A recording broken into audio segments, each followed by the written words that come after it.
And now, I would like to say a few words in English for our international students. I would first like to welcome all the new students and congratulate you all on your entrance to Keio University.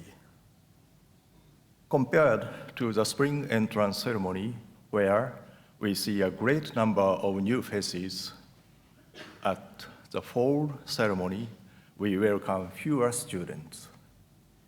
However, at the fall ceremony, undergraduate, graduate, and international students all come together to join the Keio community at the same time, at the same venue. Because of this, I feel that the September ceremony symbolizes the diversity of the university, making it a very meaningful event. Diversity is critical for universities. Why? Because when people from a variety of backgrounds get together on campus, exchange knowledge, have discussions, and create new knowledge, this becomes a driving force for universities to thrive as institutions of academic excellence. At the medieval universities that began to appear in Europe in the 12th century, it was a responsibility of the teachers to disseminate knowledge, and the students were obliged to fully absorb that knowledge. In Germany, at the beginning of the 19th century, Wilhelm von Humboldt, a German scholar and philosopher, asserted that knowledge is not set in stone, but rather is something that is unraveled with time.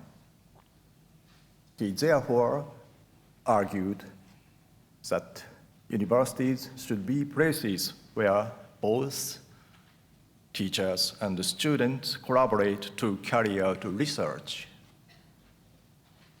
And under this philosophy, the University of Berlin, which focused on research, was established. This new approach to higher education, where both teachers and students work together in research rooms, and laboratories, was later introduced to the United States.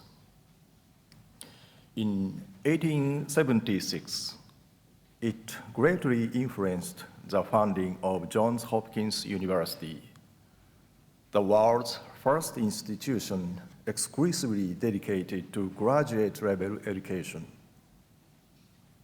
But nowadays, the number of students studying at the university has increased, and the scope of universities has expanded.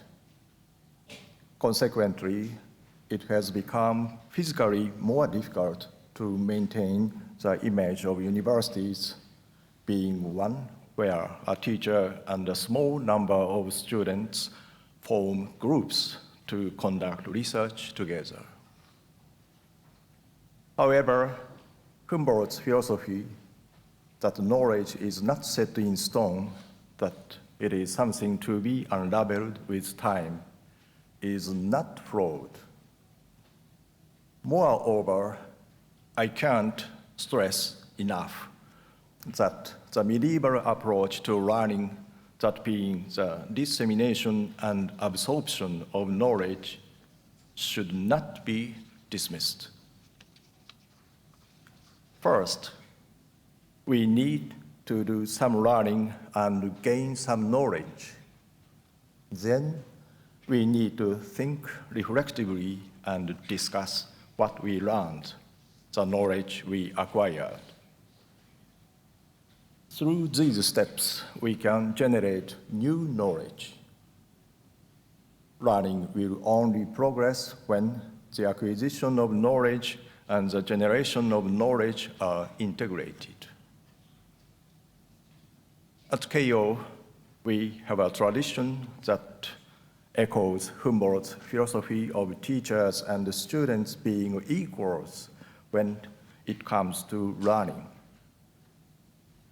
It is symbolized through the words Hangaku Hankyo, learning while teaching, teaching while learning. Since it was founded in 1858, Keio University has developed as a private university supported by those who share Keio's values. However, keeping the university running was never easy.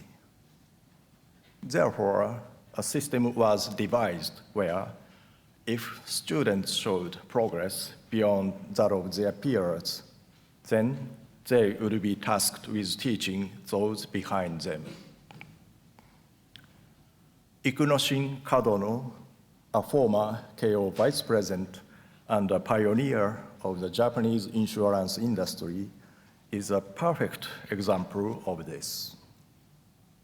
He became a student of Keio founder Yukichi Fukuzawa at the age of 13 and a teacher when he was just 15 years old, earning the nickname Boy Teacher. This Hangaku Hankyo approach to education led to the creation of the free atmosphere of Keio University. In this atmosphere, individuals are nurtured through open discussions and interactions without a strict structure of seniority among the teachers and students. On Mita campus, where we were holding this ceremony, today there stands a building called the Enzetsukan, or the Mita Public Speaking Hall. Built in 1875, the Enzetsukan is the oldest building on Mita campus and was Japan's first public speaking hall. Fukuzawa traveled twice to the United States in the 19th century, in the middle of the 19th century. There, he learned that free speech is the foundation of democracy and arranged the construction of the Enzetsukan to create a place where people could freely express their views. And he attached great importance to speech and debate for education at Keio. Through open discussions, we can overcome hierarchies of class or status, allowing a more democratic society to flourish. Through open discussions, new knowledge can be generated, and universities can develop as seeds of learning. Both of these adhere to Fukuzawa's ideas and values that I hope you will all embrace while studying at Keio. Now, before I finish, let me remind you that university is not just a place to acquire knowledge and conduct research. It is also a place for students to build a character and develop insight, a place for you to grow and become fine citizens who make positive contributions to society. So, in addition to applying yourselves to your studies, I also encourage you all to interact with as many people as often as you can. After all, Fukuzawa himself said that interacting with people and building friendships are the most important things in life, and that these two are a form of learning. Finally, I wish you all a meaningful and productive, rewarding, and enjoyable student life here at Keio University. Thank you.